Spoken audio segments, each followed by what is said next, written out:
Good morning, बच्चों. How are you? I hope everything is going well. This side Lava sir from chemistry Adabukar.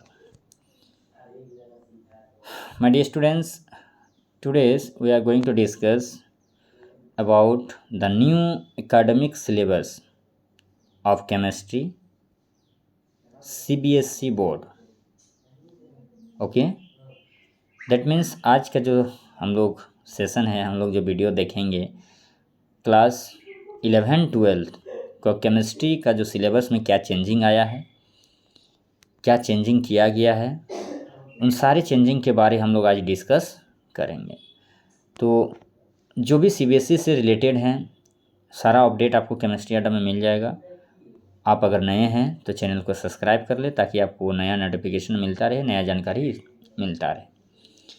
जैसा कि आप देख रहे हैं जो कोर्स में क्या चेंजिंग आया है, कितने मार्क्स का एग्ज़ाम होगा, किस टाइप के क्वेश्चन पूछे जाएंगे, वो भी हम लोग डिस्कस करेंगे। तो first my dear students, first of all we are going to discuss that the syllabus of class 11 core chemistry. Clear है? सीरियल नंबर यहाँ पे दिया हुआ, आपका यूनिट दिया हुआ और कौन से टॉपिक से कौन से चैप्टर से कितने मार्क्स पूछे जाएंगे। जैसा कि फर्स्ट चैप्टर की अगर बात करते हैं, ठीक है, फर्स्ट चैप्टर की अगर बात करें that is basic concept of chemistry.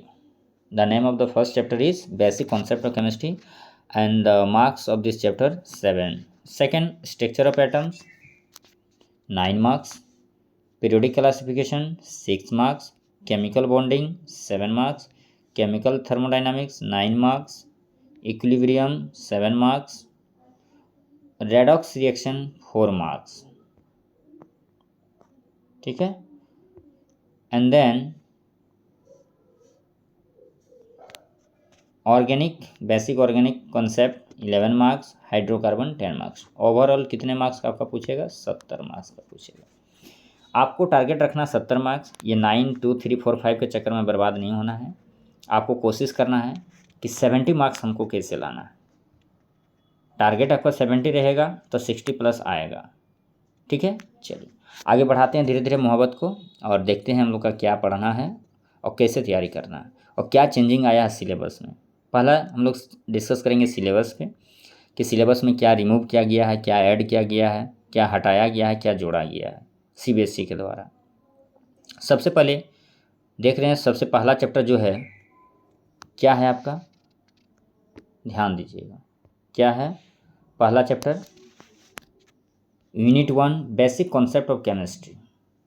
ठीक है, अब इसमें क्या है, इम्पोर्टेंस ऑफ केमिस्ट्री पढ़ना है, nature of matter, properties of matter, measurement, ठीक है, law of chemical combination, Dalton's atomic theory, atomic and molecular mass, mole concept, molar mass, percentage, composition, मैंने सारा डिस्कस किया है आप लोगों से सर। चूँकि जो प्लेलिस्ट बना हुआ है इस चैनल पे, वहाँ पे फर्स्ट चैप्टर का टॉपिक वाइज जो है some basic concept of chemistry में सारा टॉपिक को एक एक करके वीडियो डाला गया। आप वहाँ पे देख सकते हैं, समझ सकते हैं। जहाँ दिक्कत होगी नीचे कमेंट में ज़रूर बताइएगा। स्क्योमेट्री कैलकुलेशन, यानी इन सारे टॉपिक के बारे हम लोग को अभी 26 और 27 का जो सेशन है उसमें हम लोग को डिस्कस करना है। दैट मीन्स रिमूव क्या किया गया है, तो रिमूव बहुत सारे टॉपिक को हटाया गया है, जैसे आपका मोलरिटी हो गया, ठीक है, यानी जो कंसंट्रेशन टर्म है, कौन सा टर्म्स? Concentration terms. तो कंसंट्रेशन टर्म्स को पूरा रिमूव कर दिया गया है। ठीक है, पहला चैप्टर में जो कंसंट्रेशन पूछा जाता है वो कंसंट्रेशन जो होता है उसको हटा दिया गया है, यानी कंसंट्रेशन आपका रिमूव है। ठीक है, सेकेंड चैप्टर देख रहे हैं स्क्रीन पे, स्ट्रक्चर ऑफ एटम, और इसमें क्या क्या हम लोग को पढ़ना है, ज़रा फोकस करिएगा। स्ट्रक्चर ऑफ एटम में डिस्कवरी ऑफ सब एटॉमिक पार्टिकल्स, यानी इलेक्ट्रॉन, प्रोटॉन और न्यूट्रॉन्स का डिस्कवर कौन किया था, कैसे हुआ था, या उसका जो भी थ्योरी उसके बारे में हम लोग डिस्कस करेंगे। एटॉमिक मॉडल्स, ठीक है, Bohr model of hydrogen gas, hydrogen atom, mechanical model of atom, quantum mechanic model of atom, ये आपको सेकेंड चैप्टर में पढ़ना है। ठीक है। इसमें भी आइसोटॉप, आइसोबार, आइसोटोनियन सारे टॉपिक को छोटे छोटे पॉइंट्स जो है उसको हटा दिया गया है। ठीक है। चैप्टर नंबर 3 की अगर बात करते हैं my dear students, chapter number 3 में है क्लासिफिकेशन पीरियोडिसिटी में कि हमें क्या ज़रूरत पड़ा एलिमेंट्स को क्लासीफाई करने का, Genesis of periodic classification, modern periodic table, electronic configuration of elements, और इसमें हम लोग पढ़ेंगे एस ब्लॉक, पी ब्लॉक और डी ब्लॉक। ठीक है। इन सारे ब्लॉक के बारे थोड़ा थोड़ा डिस्कस करेंगे। इलेक्ट्रॉनिक कॉन्फ़िगरेशन सबसे मस्ट है, बट वो सेकंड चैप्टर में भी हम लोग डिस्कस करेंगे। नाउ यूनिट 4 में यानी 4th चैप्टर में क्या है, chemical bond and molecular structure. तो उसमें हम लोग को क्या क्या पढ़ना है, सबसे पहले मेन इंपॉर्टेंट टॉपिक है वेस्पर थ्योरी, सबसे इम्पोर्टेंट। ठीक है। फिर इसमें हम लोग पढ़ेंगे बॉन्डिंग बनता है, क्लास 10 में आप लोगों ने पढ़े होंगे आयनिक बॉन्ड। कौन सा बॉन्ड? Ionic bond. फिर क्या था? Covalent bond. और लास्ट ये जो नहीं पढ़े थे ये हम बता रहे हैं, जिसको बोलते हैं कोऑर्डिनेट बॉन्ड। क्या बोलते हैं? Coordinate bond. ये दो आप लोगों ने पढ़ा होगा प्रीवियस ईयर में, प्रीवियस क्लास में 9-10 में, बट ये जो है लास्ट वाला कोऑर्डिनेट बॉन्ड वो आप लोगों ने डिस्कस नहीं किया होगा, तो उसको हम लोग डिस्कस करेंगे अभी। ठीक है। उसके बाद क्या है आपका, वैलेंस बॉन्ड थ्योरी है, हाइब्रिडाइजेशन है, एमओटी है, मॉलिक्यूलर ऑर्बिटल थ्योरी है, डायटोमिक मॉलिक्यूल्स का या हाइड्रोजन बॉन्डिंग क्या होता है।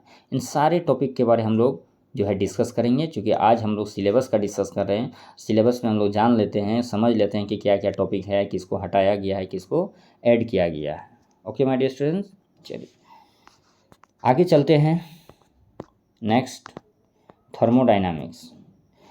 थर्मोडाइनामिक्स में क्या है आपका, थर्मोडाइनामिक्स के जितने भी टर्म्स है छोटे छोटे डिफाइन है, एप्लीकेशन है। ठीक है। डेल्टा यू और डेल्टा एच है। उसके बाद इंथैल्पी चेंज इन रिएक्शन है। ठीक है। गिब्स फ्री एनर्जी है। इन सारे चीज़ के बारे हम लोग क्या करेंगे, डिस्कस करेंगे। ठीक है।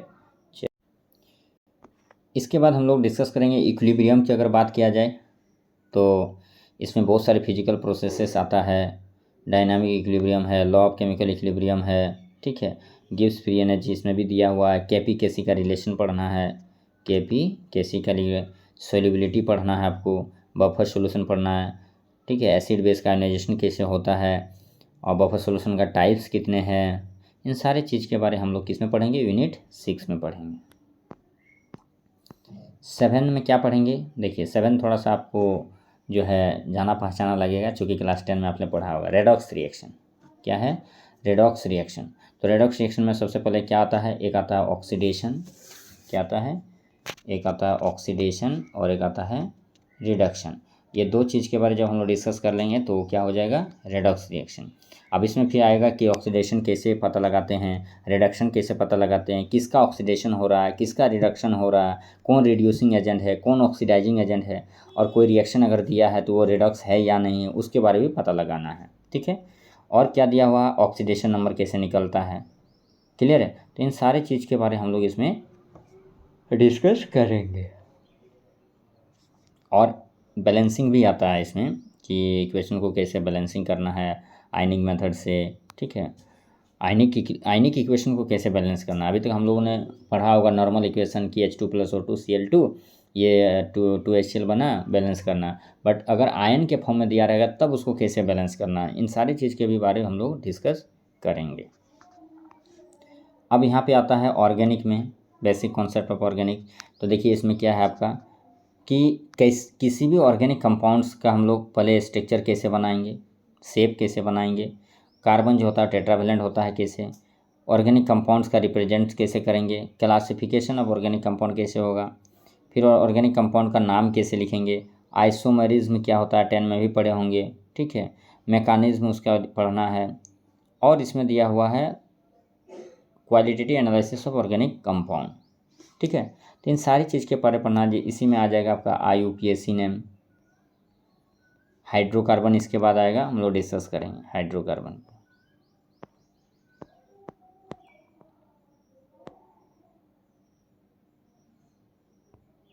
यस, हाइड्रोकार्बन यानी हाइड्रोजन प्लस कार्बन, जहाँ पे दो ही एलिमेंट्स होना चाहिए, hydrogen plus carbon, that is called hydrocarbon. इसमें क्या आएगा, alkane, alkene, alkyne, single one, double one, triple one. Aromatic hydrocarbon यानी जिसमें रिंग हो और चारों तरफ से क्लोज हो। ठीक है। उसके बाद फिर आया carcinogenic and toxicity. Next discuss करेंगे, यहाँ पे दिया हुआ कुछ, the following topics are include in the syllabus but will be assessed only formality और reinforce understanding without adding the semester assessment. यानी इसके बारे थोड़ा थोड़ा हम लोग को डिस्कस कर लेना, हालांकि ये सिलेबस से रिलेटेड उतना खास नहीं है।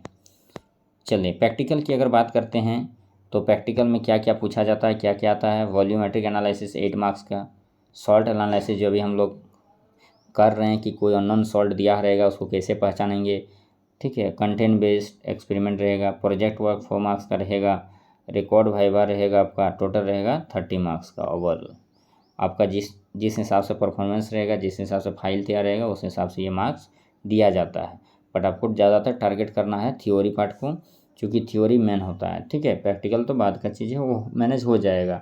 बट आपको मजबूत अगर करना है, अपने आप में जो है अच्छे मार्क्स लाना है, कुछ जानकारी लेना है, नॉलेज बढ़ाना है, तो आपको थ्योरी पार्ट पे थोड़ा सा फोकस करना होगा। और अधिकतर टॉपिक्स को, अधिकतर क्वेश्चन को प्रैक्टिस आप करते रहें, ताकि उससे पता चल जाएगा आपको कि जो है किस टाइप के क्वेश्चन आते हैं, कैसे क्वेश्चन पूछे जाएंगे एग्ज़ाम में। तो इन सारी चीज़ के बारे हम लोगों ने अभी डिस्कस कर लिया। अब इसमें भी आपको कोई तकलीफ़ है, कुछ डाउट है, तो आप नीचे कमेंट में ज़रूर बताइएगा कि क्या कुछ छूट गया, क्या कुछ रह गया। उम्मीद करते हैं मेरी तरफ से तो कुछ नहीं छूटा है, नहीं छूटेगा। तो कैसा लगा सेशन बताइएगा। बाकी आप नोट कर लीजिएगा शॉर्ट में, ये देखो मार्क्स स्क्रीन पे दिख रहा है, इसको जो है नोट कर लीजिएगा आप लोग कॉपी पे, ठीक है। चलिए आज की सेवाएं समाप्त करते हैं। जय हिंद, जय भारत के साथ।